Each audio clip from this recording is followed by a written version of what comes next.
I am just so pleased to be here this morning with all of you for a wonderful, terrific cause, literacy. And as you can see, when we break that barrier of literacy, the sky is the limit for so many. And so, and bear in mind, in this city, there are 142 different languages that are spoken in this city. 142. One of four Houstonian is foreign born. So literally, people come from all over the globe, and many of them are coming and not speaking the language, so to speak, English. Doesn't mean that they're not bright and smart and fully capable, as evidenced with John. And so when we kind of remove that barrier, we all benefit. John doesn't just benefit alone, but we all benefit. The other thing that I will add is that there are still a lot of Houstonians who have grown up in this city, and they speak English, but they still are not able to read and write. They speak English. They grew up in our city, but they still cannot fill out an application. They cannot read or write. And that too creates a barrier. There are a lot of speed bumps in our city, to slow traffic down. They're in different neighborhoods to slow traffic down, which is a good thing. But they're intended to slow traffic down. When people cannot read or write, those are speed bumps in their lives. It slows them down. But it's not in a good thing, in a good way, because they're not able to achieve and reach their full capability. Doesn't mean that they're not smart. Doesn't mean that they're not bright and skillful and can be productive. But there's a barrier, there's a speed bump in their lives, and they're having a hard time getting over it. Okay? And your contribution, what you're doing, Dan, Kim, I know I don't have to tell you, the board, sharing, what you're doing is step by step, we're removing the speed bump in these individuals' lives.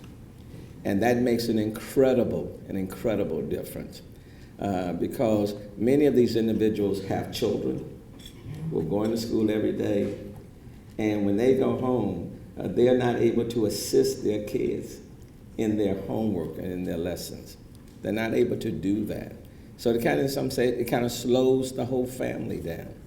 But when we remove these barriers, not only do the individuals themselves benefit, the family as a unit, the family benefits, and then the community benefits, the city benefits, and we don't have a city of have and have-nots.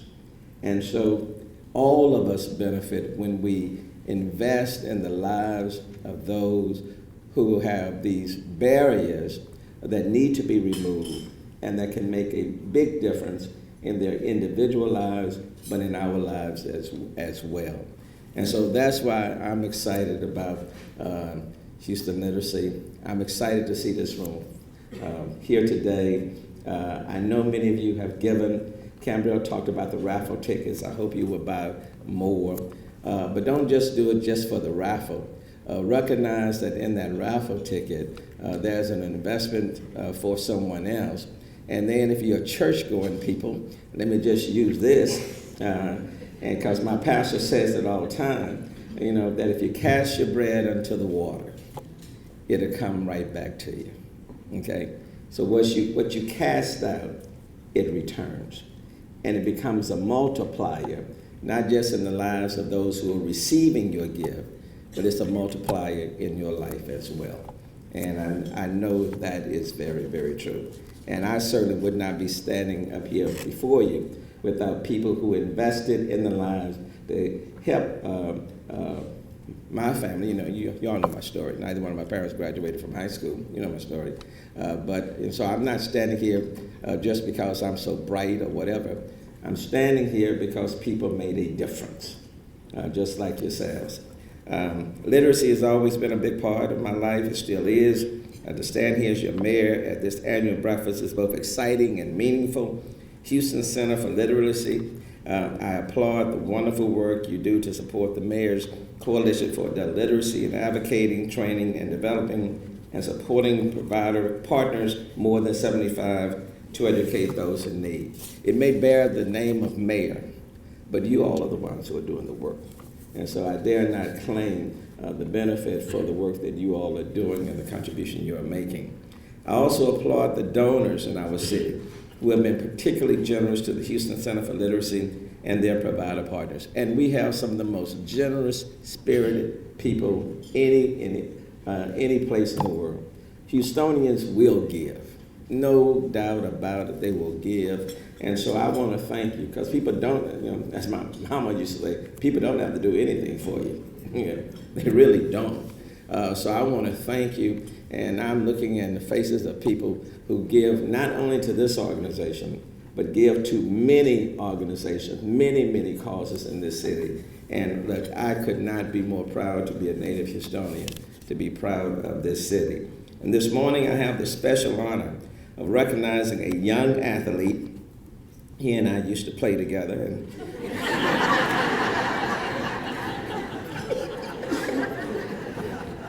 I hurt my ankle.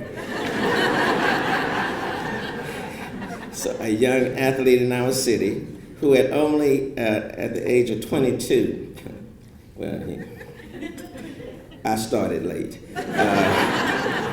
He's a leader on and off the field. Carlos Correa, one of our very own Houston Astros. And as you all know, our Astros are literally on fire. They are playing out there.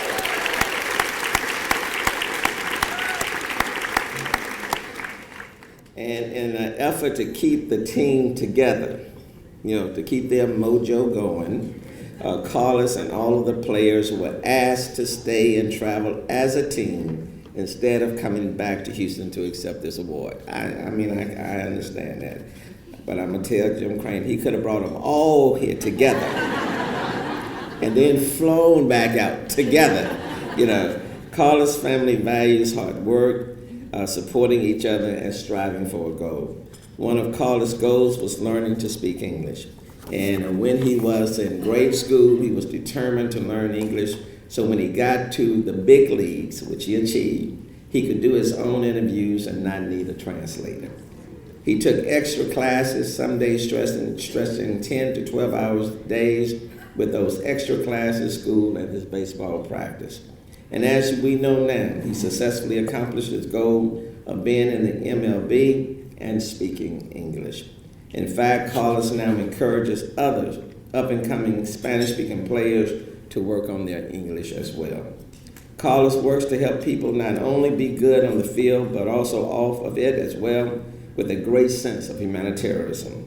His accomplishment in baseball or record-making, drafted at the age of 17 by Major League Baseball, winner of the American League Rookie of the Year in 2015. On July the 5th, 2015, Correa became the first player since 1914 to record 5 games with a minimum of 3 hits and a home run in 25 plate appearances since his debut. He continues to be a star on the field. And today we honor his initiative, his generosity, his leadership in our city. Last year, he worked with Houston Children's Charity to provide beds for 2,000 children. He is a role model and a good one for our city. He speaks extremely well, and he plays extremely well as well. This morning, to accept on his behalf is someone who he has worked very closely with at Children's Charity. I saw them not too long ago together at a huge event. Laura Ward, will you please come and accept on behalf of Carlos Correa? Laura Ward.